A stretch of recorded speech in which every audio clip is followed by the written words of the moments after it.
Tole je BMW i5 in mi je v bistvu takoj dal misliti. Še kakšnih 10 let nazaj so bili avti s toliko moči naporni.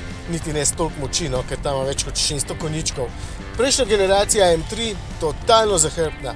Mazda 3 MPS, ok, ta je sicer malo starejša kot 10 let, totalno nevozna, v polnem pospeševanju in to skoraj 3-krat manjšo konjenico.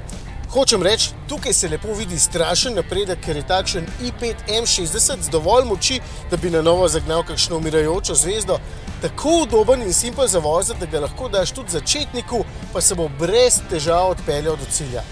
Edin stopalke ne sme pritisniti na polno, ker je tole vse raketa na kolesih. Ne morem mimo te barve za začetek. Očitno je hudo v trendu in zelo priljubljena, meni pa vseeno izgleda kot kakšna temeljna barva, ki še čaka, da bodo čez pihnili zaključno nianso. Tudi mimo izgleda ne morem, ker mi je prejšnja generacija petice veliko lepša. Evo, tukaj je fotka prejšnjega M5 CS, veliko lepši. No, mi je pa petica vseeno veliko lepša od sedmice, tako da sem spet na začetku. Hočem reči, vseeno kar dobro izgleda, sploh takšen s paketom M Sport Pro, ki ima potem veliko teh črnih dodatkov, tako da je ravno prav športen pa eleganten. Petica ni v bistvu samo povečana trojka, ampak pravzaprav pomanjšan BMW 7, zato je tukaj noter prostora in udobja res veliko. Preden se ga lotimo, mogoče samo ena glede dosega, ki je vseeno manjši, kot sem pričakoval.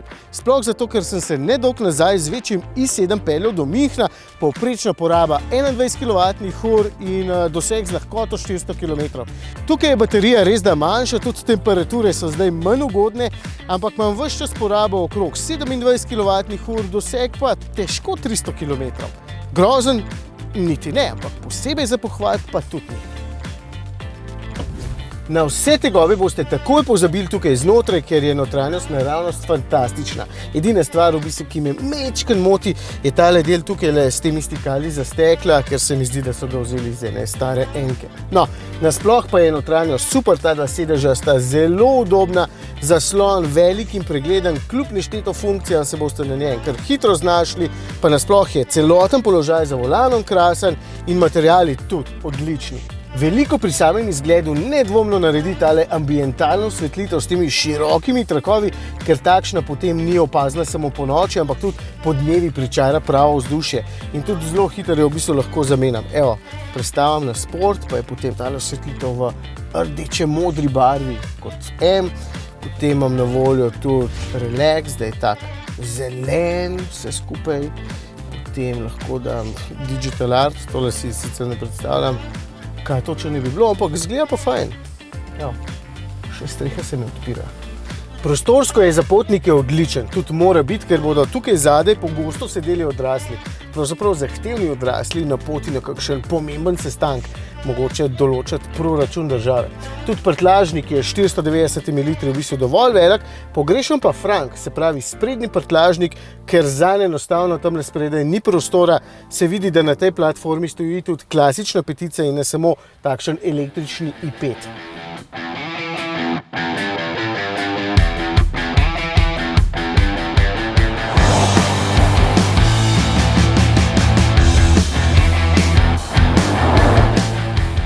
i5 si v prvi vrsti zasluži veliko pohval. Tole je stroj, ki bo zadostil tistim, ki pogrešate vrtiljake. Pospeševanja so vedno lahko brutalna, če boste tako želeli, da spominjajo v bistvu na prosti pad. Manj kot 4 sekunde do 100 pri avtu, skoraj 2,4 tone, kljubuje zakonom fizike. In podvoz je bomba. Udobno, nenaporno in se boste s takšnim avtom z veseljem odpeljali do Benetk samo na kavico in ves čas uživali. Zadaj je zračno vzmetenje, ki pričara res odlično vozniško izkušnjo. Takšna petica tudi mora biti. 81 kWh popapa baterija in ko bo prazna, se bo na dovolj hitri polnilnici polnila z več kot 200 kW moči, torej učinkovito in hitro. Tudi na navadni polnilnici se polni z 22 kW, to moram nujno pohvaliti. V zavojih je i5 zelo dolgo suveren, ne nagiba se veliko in ostaja udoben, pa dobro zasidran, tudi slabše podlage v bistvu zelo lepo prežveči, ga težko prehvalim. Malo me moti v bistvu samo to, da je krmiljenje nemo in nekomunikativno. Praktično je enako tistemu v sedmici, ampak tam me to ne moti, ker je i7 limuzina največjega kova, ki sicer zmore pospeševati kot podivjan konj, sicer pa z njo zares nihče ne vozi dinamično. Je v bistvu za umirjeno kruzanje. Tole pa je petica, torej manjši avtomobil, pa še z oznako M. In zato bi moral biti bolj dinamičen pa drzen in bi moral imeti tudi boljše krmiljenje. Sploh zato, ker je podvozje vrhunsko. To je pa v bistvu tudi edina zamera in edina stvar, ki jo pogrešam. Malo več pa uradnih informacij. Sem zahtevana, ne? No, brez panike, kilometre boste požirali z največjo lahkoto in zadovoljstvom na ustih. Bo pa za takšnega treba denarnico odpreti kar na široko. 128 tisočakov pa 45 evrov stane točno takšen. Še vedno 100 jurjev manj od sedmice, ki smo jo imeli pred časom, ampak je razlika med obema vsem kar velika. V vsakem primeru pa je tole prekrasen stroj in lep dokaz, da tehnologija napreduje s svetlobno hitrostjo. Tako kot ta pospešuje, skozi svetlobno hitrostjo.